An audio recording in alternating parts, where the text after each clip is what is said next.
And welcome to the review of one of the best reviewed movies of the year. Puss in Boots, The Last Wish. How do you like my Antonio Banderas? No, Puss in Boots, The Last Wish, no joke, I literally just checked the Rotten Tomatoes, is one of the best reviewed movies of the year. 97% on Rotten Tomatoes out of 90 critics who have seen that. That means, 3% obviously, but you want to get technical, 10%, 9, and then basically one out of every doing the quick math on that. It's just about like one out of every 2 or 3 out of every 10. So technically like 2 out of every 10 critics, generally speaking, didn't like the movie. But that means like again 90% of the people liked it. And my thoughts on the original Puss in Boots. My thoughts on the whole Shrek series as a whole. I've seen all the Shrek movies. My thoughts on the original, all the Shrek movies real quick. That includes Puss in Boots. I did not see that Three Diablos. I did not see that one. I didn't even know they existed. The original Shrek, I enjoy it very much. It's a classic. Does it have issues? Sure. But do I enjoy it? Absolutely. Shrek 2 is easily the best of the group. Shrek 3 is that weird dark horse child we don't generally like to talk about. I don't mind it. It's none of the Shrek movies are god awful. Shrek 4 is better. Shrek 2 is the best. Puss in Boots, though, honestly, if I remember correctly from the original Puss in Boots, it's been a while since I watched it. The original Puss in Boots, honestly, might be either the second or third best movie in the series, in my opinion, or at least at the time. It was really good. I liked it. There was some things that were a little, but no movie's perfect. Neither is this one. What did I think of this one, though? In all honesty, everything I liked about the original Puss in Boots is still here, but they evolved the character. They evolved the story they're telling with the character. They did everything. The side characters are all interesting in their own way, fun in their own way. This movie did the theme of this movie. Everything they did in this movie is just better than the original. Visually, I'm going to start with the visuals. It's still DreamWorks. You can still see that. They got the new logo, too, which I thought was kind of interesting. But the animation, you could tell they were taking a little bit from Spider-Man into the Spider-Verse with this, because there's definitely moments where it looks like that interesting trying to be 3D while not being 3D kind of blur artistic licensing. But at the same time, it's still different. It's still unique. It's still visually, it's still gorgeous to look at. I had a choice between this and a 3D showing of her a little later in the day. I kind of almost regret not seeing the 3D. I don't try to see movies in 3D. They're more expensive that way. But honestly, I'm like, this would have looked great in 3D. Provided that, that it was formatted properly. The story, what is the story? Its story really is what you see in the trailers. That's Puss in Boots after fighting the giant, which is basically the beginning of the film. Is shocked to hear he only has one life left, and that he goes and basically self-exile to keep that one life as long as possible, because as he gains the fear of the actual imminent death, all that. And then obviously he meets the dog Pero. Was that the dog's name? It was Pero. Meets Pero, meets Kitty Softpaws again voiced by Selma Hayek. And they go off to find the wishing star, which can grant any one wish. But along the way, they have to deal with the Goldilocks crime family, voiced by Florence Pugh, Sam Winstone. I knew I recognized Sam Winstone's voice. Olivia Colman, did not know that, and Samson Kayo. They also have to deal with Jack Horner, big Jack Horner, not little Jack Horner, voiced by John Mulaney, who's got an obsession with magical items and wants to have all the magic to himself. He's kind of like the overall, I guess, the only true real bad guy in the movie, because everyone is just dealing with a different situation in the movie. Then the means, the wishes they all want are not nefarious. They have their own reasons behind their wishes. Goldilocks' wish is different, is not evil per se. She and her family are not, they're criminals, but they're not necessarily evil. Believe it or not, the wolf that you see in the trailer here, the big bad wolf, as he is known as in the IMDb listing, he's an antagonist, but he's not a villain. Yeah, Skinny Softpaw's not a villain. The only one who's really a villain is Jack Horner, and yeah, they do some funny stuff with him.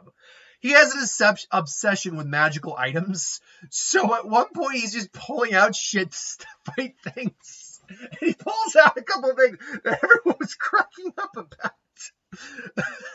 Oh man, there are scenes in this movie, believe it or not, that you will get a hard laugh. There are plenty you'll get a hard laugh at, but they literally at points.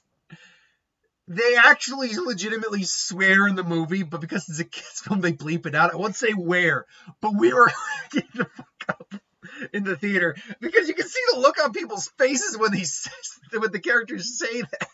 And they're like, "Oh my god." Man, I like what they do with Puss's journey in this because it is Puss realizing the value of one life. It's actually dealing with heavy subjects like mortality and like his anxiety and his fear of death. There is a scene that made everyone literally in the theater, and it wasn't a lot of us, but there were a few of us, go, "Aww." And it involves him and Pear. Oh man, it is so sweet. Like it was legitimately sweet. But Antonio Banderas actually gets to sing a song, which is hilarious. So that was fun. But yeah, his journey it's a very, it's one of those things where we ask ourselves what we do in his place. When, granted, we as humans only have one life, but it's him learning to value that one life and whether or not he gets his 9 lives back. Kitty Sawpaws is just as good. They don't do a lot of new stuff with her, but they add at least a little bit there, and it's fun for what it's worth. Pedro's he is an adorable character. You really actually get to you really start to love the Goldilocks characters, the Mama Bear, Papa Bear, Baby Bear, and Goldilocks stuff. They really are actually very endearing, likable characters. I'd love to actually see a side movie with those characters. Jack Horner's a delightfully evil character. Visually, it's very beautiful to look at. And it's not like groundbreaking, but it's just vibrant. It's colorful. And they do some really cool lore stuff in there. The whole concept of the wishing star is there's this map that leads you to Dark Forest where the wishing star exists. This is all in the trailer, by the way. Don't worry about this. I'm not spoiling too much. But like, I'm not going to say what they really do, but whoever is basically holding the wishing star it actually changes the landscape of the forest of death and your trials are all dependent on you. So Puss holds it and it turns into this fiery volcano, this like landscape. Kitty Softpaws holds it and turns into something else horrible, and then someone else grabs it and it turns into something completely just what? And then like Goldilocks gets it, or Jack Horner gets it. It changes based on. I'm like, this is really cool and unique, and they even use it in like combative ways. So yeah, I just like what they did with that. The action's still very fast paced, but also really cool to watch. And then honestly, my favorite character, one of my favorite characters, if not my favorite character in the movie, apart from Puss himself, is the Big Bad Wolf. And now I didn't talk about it much because talking a bit too much about him would go into some big spoilers. But when you first meet him, even when we first meet him, and it's that scene you see in the bar, is when we first meet him. And he's constantly kind of throughout the movie until the very end where he shows up. I had an impression that what this character actually was. Not what he represents, but who he actually was. And if you really think about it, for a little bit, you'll grasp quickly what he is, and they do a reveal ultimately why he's there, and the way they played up this character, and this is I'm gonna hold my hand up because I want to talk at least a little bit about this. I'm gonna hold my hand. I'm gonna go 5, 4, 3, 2, 1, and I'm gonna talk more in depth about this, and then I'll pull my hand up, and that's when the spoilers stop. So spoilers start in 5, 4, 3, 2, 1. You've been warned. So immediately when I saw that and they said that death was, he's never been cut by a blade and he's only got one life left. And when we see him in that bar, he's got the cloak. He's being very ominous, and he mentions that, I've never lost anyone yet. I got a very big sneaky suspicion this was actually the Grim Reaper. This was Death himself. And he beats the hell out of Puss. So I'm like, okay, I mean, maybe. I mean, he could just be, really the thing that he fears. He could just be a bounty hunter. But the longer this movie goes on, and we just see him randomly showing up, like, okay, is Puss hallucinating, or is he really there? And sure enough, he actually is really there. And it's like, and Puss, he says, "You're not a bounty hunter. No, you're Death. You are actually Death." Yep, not a metaphor, not being metaphorical, rhetorical, realistic, or any other things like that. No, I am Death. And you see, he's like, I was there for every one of your deaths. And you see the notches on his sickles. The dude is just it is just a really fun way to do Death. Where, oh, no, this Death, normally I wait around, but I hate cats because you have 9 lives and you don't even appreciate a single frickin' one of them. Or is it you only get 9 lives while everyone else gets 1 and you don't even appreciate them? So I'm just going to cut out the middle, man. And then the end fight with him and Puss, where Puss finally overcomes like his fear. Does like, fear me if you just. And he acknowledges, even though he does kind of one up the wolf for a little bit, he's like, I acknowledge I'm never going to be able to beat you, but that doesn't mean I will not be able to appreciate the life I have. And so the wolf just looks at him and says, like, you son of a, it's like, damn it, I came here for a big-headed legend who was full of stuff, and I don't see that cat anymore. Damn it. But it's like, you and I both know, and I'll be back for you. Like, so, okay, 5, 4, 3, 2, 1. All right. I'm not surprised. I held my hand back up. Spoilers are done. Yes, hopefully you just fast forward it. Anyway, I love what they did with that character. It was a very unique way to do that type of character, and I enjoyed it very much. But like I said, it's a lot of fun, a lot of hearts. They really return you to why you like this character of Puss in Boots. Honestly, I have to stop and think because there hasn't been a lot of animated films that came out this year. At least not a lot that I saw. It's helped. One of them I had to watch on freaking Disney. Not that I have any problem with Disney Plus, but you should have released Turning Red on in theaters. So would this be the best animated film I've seen this year?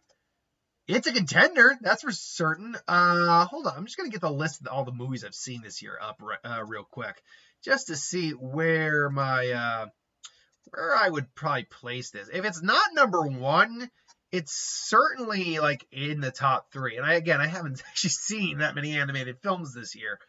All right, where are my movie reviews? Oh God, it's always at the bottom. I hate that. Let's see, viewing full playlist. Let's see here now. What? Oh, I saw Strange World, which I liked Strange World. Strange World's good. This is definitely better than Strange World. Dragon Ball Superhero. Loved it, but I would definitely say it's better than this. The League of Super Pets. Yeah, it's better than League of Super Pets. Definitely better than Paws of Fury.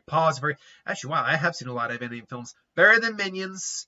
Better than the Bob's Burgers movie. The Bad Guys. That one is honestly not.